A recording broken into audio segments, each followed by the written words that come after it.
اب انہوں نے کہا یہ کیا ہم سے مناظرہ کرے گا؟ مولودین نے کہا یہ ہم سے مناظرہ کیا کرے گا کہ اس کو ٹائم کا تو احساس نہیں ہے کہ کیا خاک مناظرہ کرے گا۔ درخت کٹا، اس کے اوپر رندا لگا، اس کے تختے بنے اور خود بخود کیلیں لگی اور وہ کشتی بن گئی، میں آرام سے آ گیا، بھاگ گیا آپ کے سامنے، آؤ مناظرہ کرو۔ سبحان الذی، سبحان الذی، پاک ہے وہ ذات جس نے ہمارے لیے اس جانور کو مسخر کیا، ورنہ ہم کہاں کرنے والے تھے۔ آپ دیکھیں نا، ایک جانور جب گائے کو ذبح کیا جاتا ہے بقرعید کے دن، وہ بدک جاتی ہے تو کسی کے ہاتھ پہ نہیں آتی، چنے چبا دیتی ہے کسائیوں کے۔ ایک گائے 10 آدمیوں پہ بھاری ہوتی ہے، تو وہ ایک جانور جو آپ اس کو لے کے چل رہے ہیں تو اس کا مطلب ہے اللہ نے مسخر کیا نا۔ تو یہی فرمایا جا رہا ہے کہ بے شک اللہ تعالیٰ نے جو ہے مسخر کر دیا تمہارے لیے جو کچھ زمین میں ہے، والفلک تجری فی البحر بامرہ، اور اس کشتی کو بھی جو سمندر میں جاری ہے، لیکن وہ تجری فعل فی البحر، سمندر میں، جار مجرور بامرہ، اسی کے حکم سے۔ یہ ہی کی ضمیر جو ہے اللہ کی طرف راجع ہے، یہ ہی کی ضمیر جو ہے کہاں راجع ہے؟ یہ ہی کی ضمیر بامرہ، بی معنی ساتھ، با حرف جارہ ہے، امر فعل ہے یہ، اور امر جو ہے یہ مجرور ہے، اور ہا کی جو ضمیر ہے، یہ ہا کی ضمیر سیدھی اللہ تعالیٰ کی طرف جاری ہے، یعنی اللہ تعالیٰ نے جاری کر دیا سمندر کے اندر کشتی کو اپنے حکم سے۔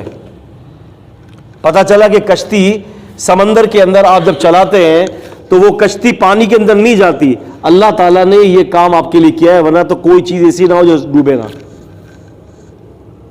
آپ سمجھ رہے ہیں؟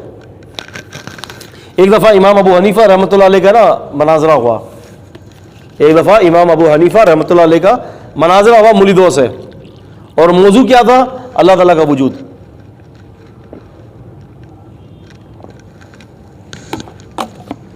اب ہوا یہ کہ ان سے جو ہے نا طے پایا کہ بھئی کل جو ہے نا صبح کے وقت، یوں سمجھ لیں صبح 9 بجے کا مناظرہ طے پا گیا، بھائی صبح 9 بجے جو ہے وہ میں آتا ہوں تم سے مناظرہ کرنے کے لیے۔ امام ابو حنیفہ رحمۃ اللہ نے کہا صبح 9 بجے آتا ہوں اور مناظرہ ہوگا۔ اب صبح 9 کی جگہ پہ سمجھ لیں 12 بجے آ گئے، 11-12 لیٹ ہوئے۔ اب انہوں نے کہا یہ کیا ہم سے مناظرہ کرے گا؟ مولودین نے کہا یہ ہم سے مناظرہ کیا کرے گا کہ اس کو ٹائم کا تو احساس نہیں ہے کہ کیا خاک مناظرہ کرے گا۔ امام ابو حنیفہ آ گئے اور کہنے لگے کہ بھی بات یہ ہے کہ میں دیر ہو گئی میری۔ کہا کہ کیسے دیر ہو گئی؟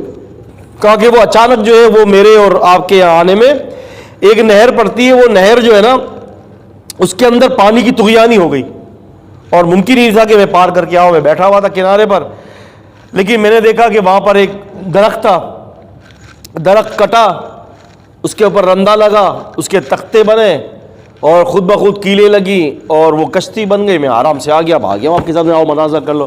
سب کی ہنسی نکل گئی، سب کی ہنسی نکل گئی۔ کہا کہ یہ ہمیں الو بنا رہا ہے، ہمیں بیوقوف بنا رہا ہے۔ کہ لگے یہ کیسے ہو سکتا ہے؟ آپ ہمیں بیوقوف بنا رہے ہیں؟ یہ کشتی بن گئی، رندے لگ گئے، کیلیں ٹھک گئی، کشتی گول ہو گئی، آپ آ گئے، مطلب یہ ایسی باتیں ہمیں نہ سنایا کریں۔ تو امام ابو حنیفہ نے رحمۃ اللہ نے کہا کہ جب ایک کشتی خود بخود نہیں بن سکتی تو پوری کائنات بغیر کسی کے بنائے ہوئے کیسے بن سکتی ہے؟